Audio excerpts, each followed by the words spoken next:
Good morning, ladies and gentlemen. We got him. Hey guys, welcome back to the channel.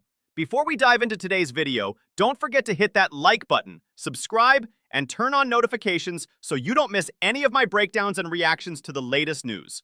Now, let's get into it. On the evening of September 11th, a family member of Tyler Robinson reached out to a family friend who contacted the Washington County Sheriff's Office with information that Robinson had confessed to them or implied that he had committed the incident. This information was relayed to the Utah County Sheriff's Office and scene investigators at Utah Valley University. This information was also conveyed to the FBI.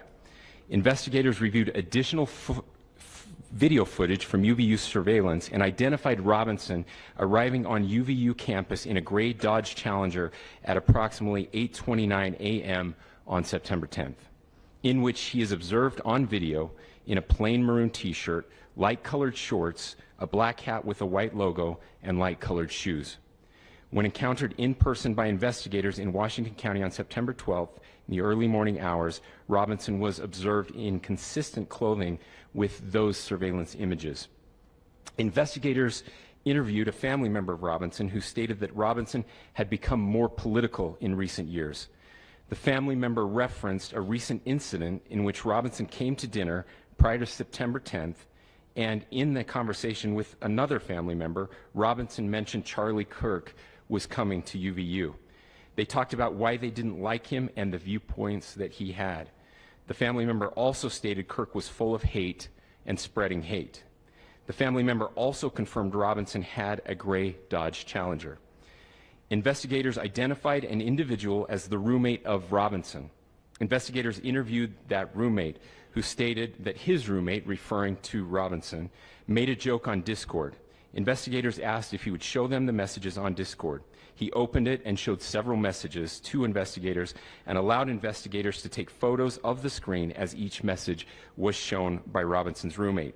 These photos consisted of various messages, including content of messages between the phone contact named Tyler with an emoji icon and Robinson's roommate's device.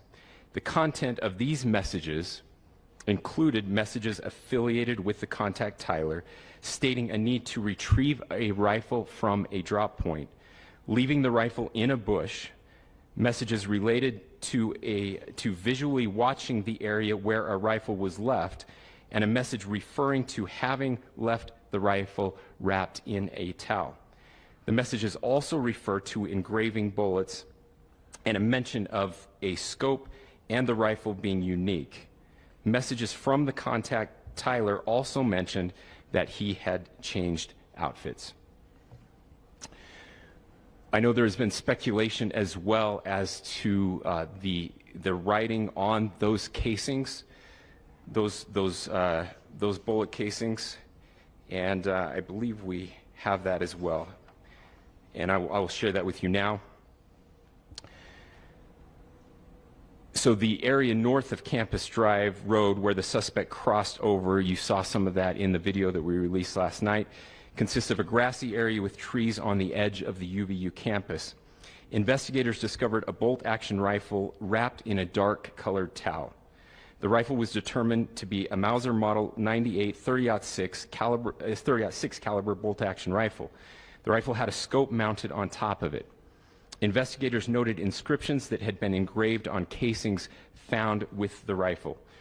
Inscriptions on a fired casing read, "Notices, bulges, capital OWO, what's this?" ?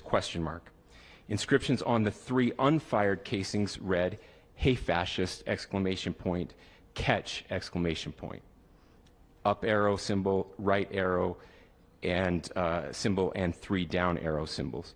A second unfired casing read, "Oh Bella Chow, Bella Chow, Bella Chow, Chow Chow," and a third unfired casing read, "If you read this, you are gay, LMAO." We are indebted to law enforcement across the state who has worked seamlessly together local law enforcement, state law enforcement, and our federal partners with the Federal Bureau of Investigation. We're grateful for everyone who worked together in such a short amount of time to find this person and to bring justice.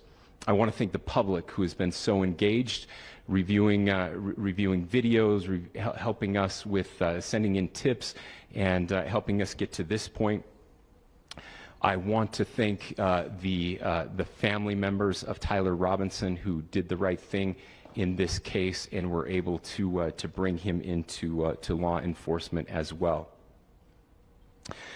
I especially want to thank the family of Charlie Kirk, Erica, Charlie's parents, his children.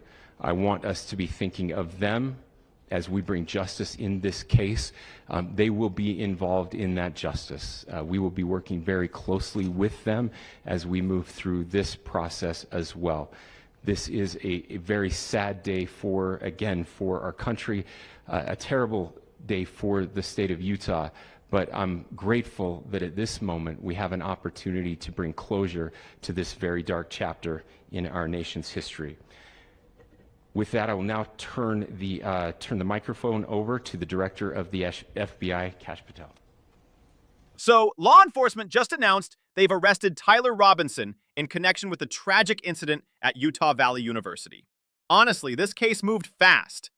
What really stands out is that it was Robinson's own family who stepped up and contacted the sheriff's office after he basically confessed to them. That's not an easy thing to do, but it shows they wanted justice to be served. Surveillance footage nailed down his movements on campus. The same gray Dodge Challenger, the same clothes. And when police caught up with him 2 days later, he was literally wearing nearly identical clothing. That's just sloppy, but also pretty chilling. Investigators dug deeper and found Discord messages where he talked about retrieving a rifle, hiding it in bushes, changing outfits, even engraving bullets. Like, engraving bullets? That's next level disturbing.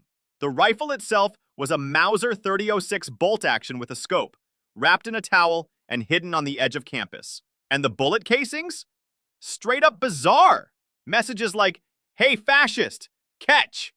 Oh Bella Chow!" And even one mocking message that said, "If you read this, you are gay, LMAO." It's like he was trying to make some twisted political statement mixed with internet trolling. Here's my take.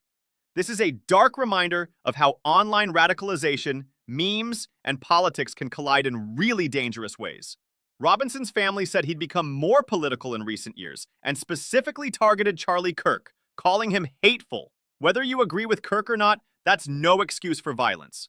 The silver lining here is how quickly local, state, and federal law enforcement came together with the help of the public to track Robinson down. And I've got to give credit to his family too. Reporting your own relative is tough, but it probably saved lives. At the end of the day, this is a tragic moment for Utah and for the Kirk family. But hopefully, this arrest brings some closure and justice. What do you guys think? Was this more about political hate or just someone unhinged trying to send a message? Let me know in the comments below. And again, make sure you